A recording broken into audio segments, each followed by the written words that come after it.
Kami telah terhubung dengan Bapak MR Karliansyah, Dirjen Pengendalian Pencemaran Lingkungan Kementerian Lingkungan Hidup, maksud kami ya, Lingkungan Hidup dan Kehutanan melalui sambungan telepon. Selamat siang Pak Karli. Selamat siang Mbak Zakia. Iya, Jakarta sebagai kota dengan polusi tertinggi begitu di Asia Tenggara, tingginya konsentrasi PM 2,5. Ini apa sebenarnya yang menyebabkan konsentrasi ini bisa begitu tinggi, Pak? Ya, pertama saya justru ingin mempertanyakan dulu metode yang mereka gunakan itu apa, begitu ya. Kemudian instrumen yang mereka manfaatkan juga apa. Karena kebetulan kita punya sistem, punya jaringan untuk pemantauan polusi udara seluruh Indonesia. Itu baik yang PM2,5 maupun PM10. Rata-rata kita itu setahun itu 34,2. Ya.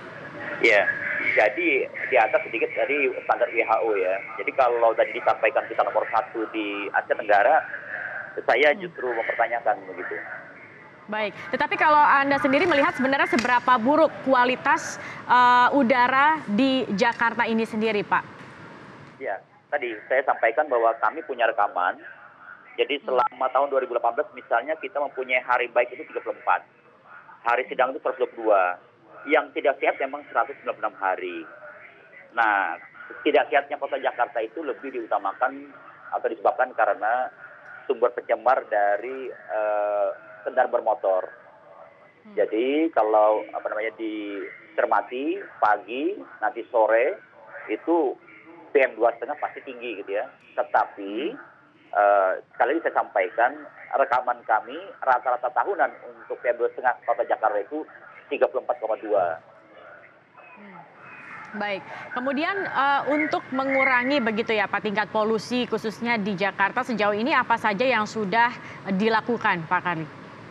Ya, sejak 2017 misalnya Menteri Lingkungan Hidup dan Kehutanan telah memberlakukan standar bahan bakar Euro 4. Jadi Euro 4 itu sulfurnya di bawah 50 ppm.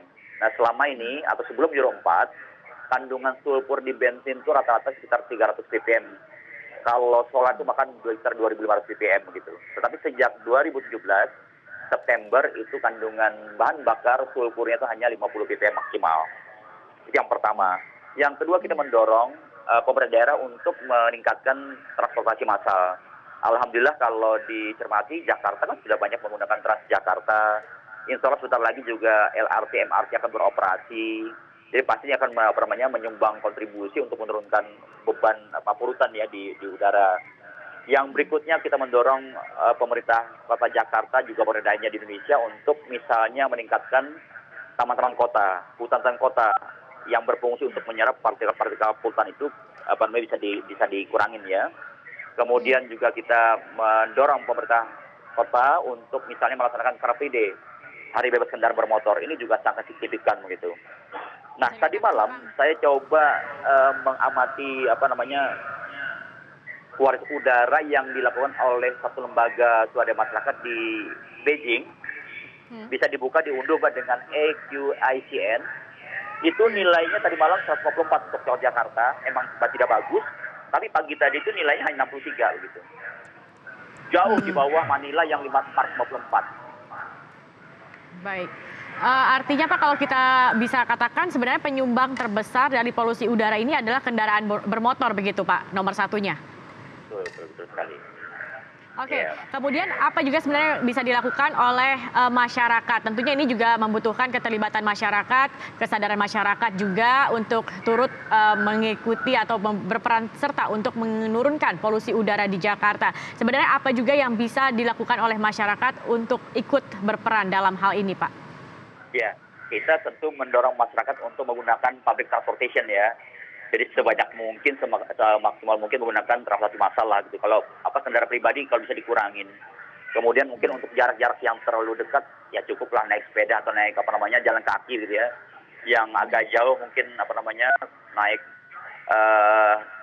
motor kemudian terpaksa jauh dengan tadi kendaraan umum begitu. Jadi itu sangat signifikan untuk mengurangi beban pencemaran udara di ibu kota begitu. Baik. Kemudian yang kedua, silakan Pak, silakan. Ya, yang kedua tadi saya sampaikan kita minta masyarakat untuk mengubah perilaku. Jadi perbanyak tanaman di halaman rumah, kemudian di perkotaan, gitu ya, ruang terbuka hijau kita perbanyak. Di samping tadi kita menggunakan angkutan massal, itu pasti jauh lebih bagus hasilnya. Gitu. Baik Pak.